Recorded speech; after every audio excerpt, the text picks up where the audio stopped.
امام علی علیہ السلام کی والدہ بی بی فاطمہ بنت اسد خانہ کعبہ کے قریب آتی ہے اور دیوار پہ ہاتھ رکھ کے کہتی ہے، اے اللہ اپنے ولی کا ظہور فرما۔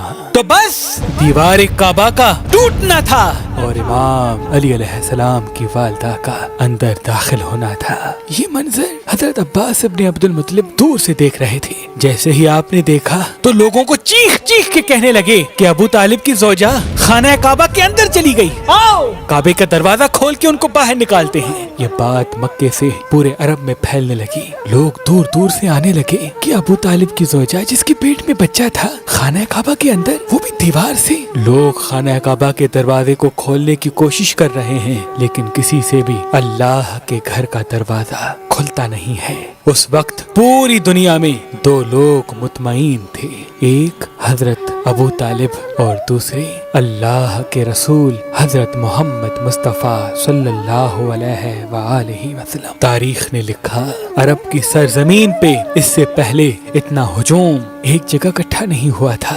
بس تاریخ 13 رجب 30 عام الفیل سب خانہ کعبہ کو دیکھ ہی رہے تھے کہ اتنی دیر میں دیوار کعبہ ہلنے لگی اور وہی شغاف پھر سے ظاہر ہوا۔ سب لوگ حیرت سے دیکھ رہے تھے۔ اتنے میں حضرت ابو طالب فرمانے لگی، اے محمد جاؤ دیکھو۔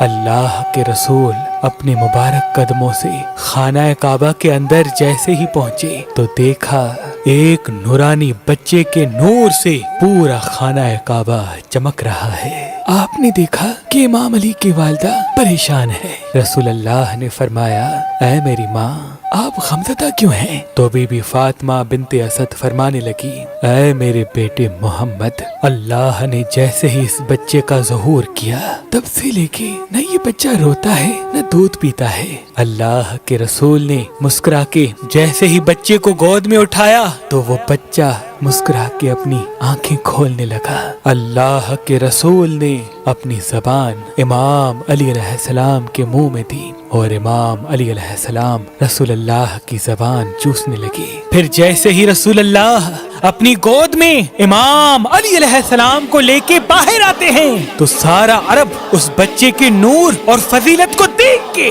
جھومنا شروع ہو جاتا ہے اور لوگ پوچھنے لگتے ہیں اور آپس میں کہنے لگتے ہیں کہ اس کا نام کیا رکھیں۔ اتنے میں اللہ کے رسول فرماتے ہیں، اے لوگو، اس طرح سے آج سے پہلے کسی بچے کی ولادت نہیں ہوئی۔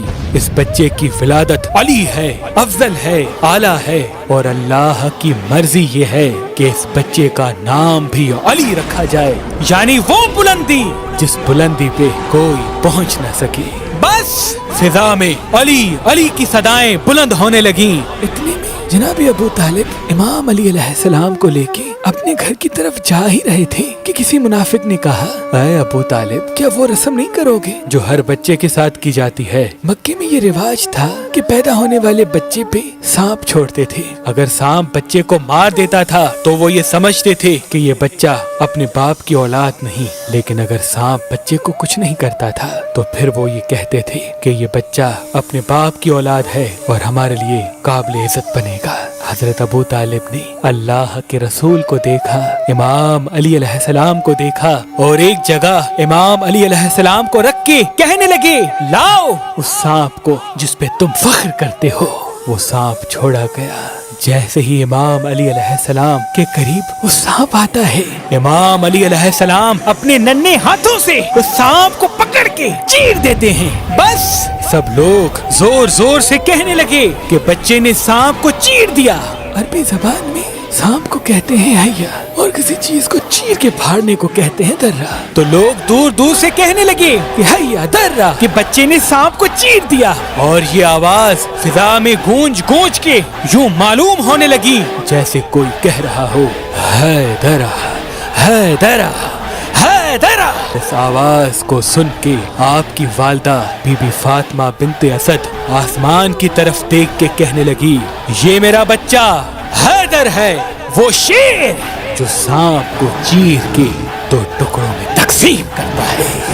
سلام ہو اللہ کے ولی امام علی علیہ السلام پر، سلام ہو ان کی شجاعت پر، سخاوت پر، امامت پر، سلام ہو ہر اس شخص پر جو امام علی علیہ السلام کی فضیلت سن کے خوش ہوتا ہے۔ مرجان پتھر مسلسل اللہ کے رسول پہ درود بھیجتا ہے، تبھی اس پتھر کو پہننے والا جب بھی اپنے ہاتھ میں پہن کے کوئی بھی دعا مانگتا ہے تو وہ دعا اسی وقت فوراً قبول ہو جاتی ہے۔ اس پتھر کو مقدر کا پتھر کہتے ہیں، دعاؤں کی قبولیت کا پتھر کہتے ہیں۔ آج کل اور پرسوں اگر آپ مہربان اسٹون سے یہ مرجان پتھر لیں گے تو اس کے ساتھ یہ 2026 کا مہربان کیلنڈر آپ کو فی سبیل اللہ گفٹ دیا جائے گا۔ یاد رہے یہ آفر صرف 3 دن کے لیے ہے۔